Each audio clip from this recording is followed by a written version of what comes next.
জিনিসটা তোর কাছেই আছে। বাঁচতে চাইলে জিনিসটা আমাকে দে, আর খবরদার জিনিসটা অ্যাম্বুলেন্স চালককে দিবি না। ডোমের এই স্বপ্ন দেখা শেষ হওয়ার সাথে সাথেই সে আবার স্বপ্নে অ্যাম্বুলেন্স চালককে দেখতে পায়। অ্যাম্বুলেন্স চালক তাকে বলে, জিনিসটা দয়া করে আমাকে দিয়ে দিন। আপনার পরিবারের দুজন সদস্য ইতোমধ্যে মারা গেছে।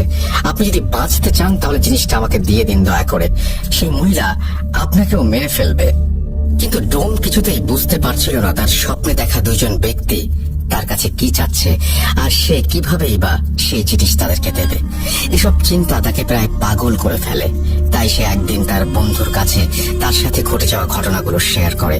ডোমের বন্ধু তার কথা শুনে এক হুজুরের সাথে দেখা করার পরামর্শ দেয় এবং বলে তার নাকি একজন পরিচিত হুজুর আছে, সে চাইলে নাকি তার বন্ধু তার সাথে দেখা করিয়ে দেবে।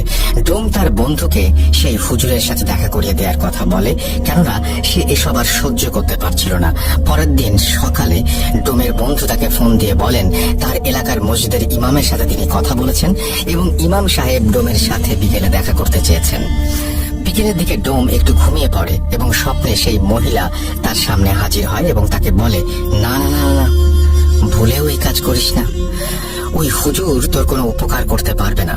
বাঁচতে চাইলে জিনিসটা আমাকে দে, আর এই হুজুরের সাথে দেখা করতে যাস না, কোনো লাভ নেই। স্বপ্ন দেখে ভয়ে ডোমের ঘুম ভেঙে যায়। সে ভাবে যত দ্রুত সম্ভব তার হুজুরের সাথে দেখা করা উচিত।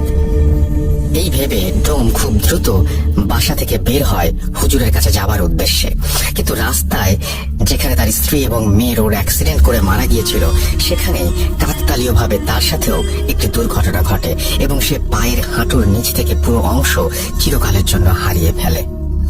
রাস্তার আশেপাশে থাকা মানুষজন তাকে ধরাধরি করে হাসপাতালে নিয়ে যায়, আর হাসপাতালে থাকা অবস্থায় ডোম স্বপ্নে দেখে সেই নীল শাড়ি পরিহিত মহিলা তার স্বপ্নে এসে তাকে বলছে, তোকে মানা করেছিলাম হুজুরের কাছে যেতে, তোর এই ভুলের জন্য তুই নিজেই নিজের ক্ষতি করে বসলি।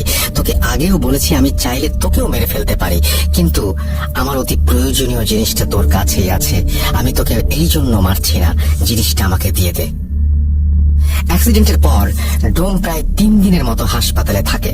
এর মধ্যে ডোমের সেই বন্ধু তার অ্যাক্সিডেন্টের খবর পেয়ে দ্রুত মসজিদের সেই ইমাম সাহেবকে নিয়ে